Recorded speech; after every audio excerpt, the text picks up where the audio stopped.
Hey friends, Jake from Rain City Wargaming here. Wanted to share a bit about a tournament I went to this weekend. Waystone had their September Rogue Trader Tournament, RTT. So that was a 3-round tournament over the whole course of the day. I brought my Dark Angels, which I've talked a bit about on stream, and they did quite well. I was pretty impressed with them. So going over the list real quick, my Dark Angels lists always start with the Lion. I got him on release, had a ton of fun painting him. He's an absolutely beautiful model, and he does work on the tabletop. He's a huge melee threat. He's, T9, 3-up invuln, -1 to wound, and 10 wounds, so he's really hard to shift. So I start with him, build the list around him. To accompany him, I brought a squad of Deathwing Terminators and then a squad of Deathwing Knights, each 5-man groups to go along with him. And then the what ended up being the star unit of my army for the tournament were the Hellblasters. I brought a group of 10 Hellblasters along with a Primaris Lieutenant. The Lieutenant gives them lethal hits, and then the enhancement Bolter Discipline gives them sustained hits on top of that, and some extra bonuses in Devastator where they're crit on 5s and 6s, and just turned out to be a really important unit. Some other units that I had on the list, I had a Redemptor Dreadnought for some backline support and some melee when he's needed. I had my Gladiator Lancer, went up a bit in points with the recent data slate, still felt pretty worth it, some good big guns to shoot some big targets. I also brought along some Aggressors to try them out. I didn't have any of the good support characters to go with them. The Biologus isn't painted yet, so I couldn't bring him to the tournament. And I don't have a Gravis Captain, so they just came on their own. Definitely something I want to adjust next time. And then to round out the list, some Infiltrators for that, just sticking them on a point out in the middle at the start of the game, and some Intercessors to hold down the backline objectives. I did bring along Lazarus because he was one of the few painted characters I had to attach, and he exactly fit in about the points I had left. His abilities didn't matter too much except for once, but he'll definitely come out and be replaced when I have a few more painted characters to go with him. So with that, let me jump into how some of the games went. So in the first game, I played against Tyler's Necrons. They were beautifully painted. They looked fantastic on the board. He had very cool, beautiful army, and it was a great game. It was really close. So we were playing Take and Hold, which is just, hold more objectives. And we had that corners deployment. So you have those quarters, and we're on opposite corners of the board, except for that 9-inch circle around the middle. In Tyler's list, he had 2 big warrior blobs with all the usual extra, characters and stuff in there. He had that big Satan, I'm never sure which is the correct way to say that. And then he had a couple different destroyers floating around with their big old, one-shot just murder guns. And then there was 2 different barges, and I always forget the names of which, but there was the one big barge, which will come up again later, and then the smaller one moving around.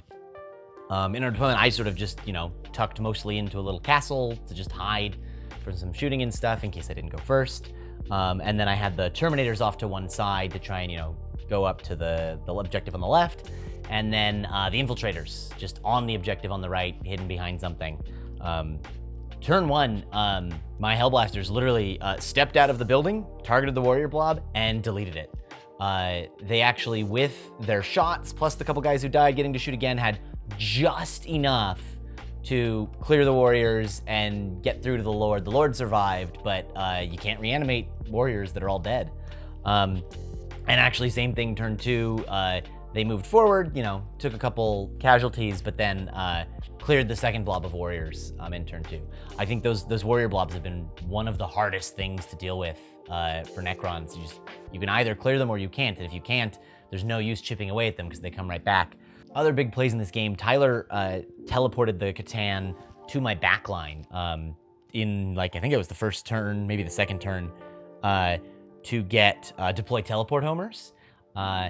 And I did the math, and I just, assault doctrine. I think I can actually have the Lion and some of these Terminators turn around, charge back, and actually tag that Catan, and maybe lock him up, finish him off. But we rolled poorly on the advance and failed the charges. And then the next turn, the Catan teleported away. So then I had to zig and then zag back again. And that was what the Lion did this game. He zigzagged back and forth. And then towards one of the later turns, Tyler positioned that barge, just sort of blocking the Lion off from the center objective. And the way that the terrain was and the positioning of those models, I would have had to go all the way around most of the board to get around it. And so my options were to charge the barge or to turn around and charge the Catan, who had now teleported back. And so I zigzagged again. And I think that was a mistake. The Lion went right into the Catan, didn't kill him, and then the Lion died. That game, towards the end, we was very close and we were running low on time. So we sort of assumed, okay, best case scenario for me, the Redemptor comes over here. It, takes over that point. And then at the bottom of turn 5, he would have that back objective, which brings him up to 75-76 in Tyler's favor. And then actually afterwards, with a few more points from secondaries, putting him in a pretty solid lead. But a really close game all the way through. I've had a lot of my games in 10th that have a big swing after the bottom of the third or the top of the fourth turn. They're close, close, close, and then swing big. And this one was, within a point up until the bottom of 5. A really close game. My second game was versus Dan's Space Wolves, which we just had on the channel a couple weeks ago. He brought a bunch more Dreadnoughts, which was really cool to see. A lot of the Space Wolf specific ones, in addition to a Ballistus and a Redemptor. There was a big 10-man Terminator blob in there with the Space Wolves equivalent of a, like a Terminator Lieutenant in there. There were some Tech Marines to back up the Dreadnoughts. Some heavy weapon squads over in the backline there, and then some assault intercessors to hold down his backline points. The mission was Ritual, which is the one where you create objective markers, which is always a really interesting mission. Things can play out really weird. And it was the hamburger deployment. I never remember the real names. I say hamburger and hot dog, just like, folding a piece of paper and you're a little kid. Again, the Hellblasters were my key unit here. They stepped up and they just deleted some Dreadnoughts, right? Each turn they could pick one and get rid of it. And while he was able to, start to clear them out, and by turn probably, late 2, early 3, they were gone. They really set the pace and held that middle.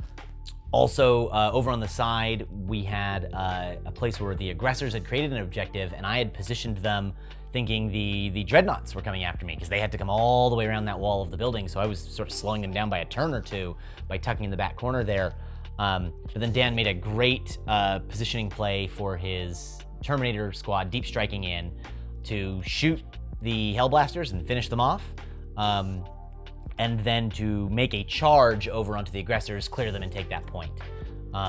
That said, the Hellblasters, on their way out, dying, roll that 3 up, shoot again. They turned and shot at the Ballistus Dreadnought and took it out, which was really fortunate because it had a big old line of sight on my Lancer, my Gladiator Lancer tank, which was the Oath's target that turn, and so it could have gotten deleted. After the Terminators came in, it was time for a countercharge. We had the Lion, the Deathwing Terminators, and the Deathwing Knights. So I had the Lion and the regular Terminators charge his Terminators to finish them off and take those points back. And then I had the Knights turn and charge one of the Dreadnoughts, the Wolfen Dreadnoughts. That was a mistake. They went in there, they did nothing to the Dreadnought, and they just died. They did tie it up for a turn or two with that damage reduction and the extra wound.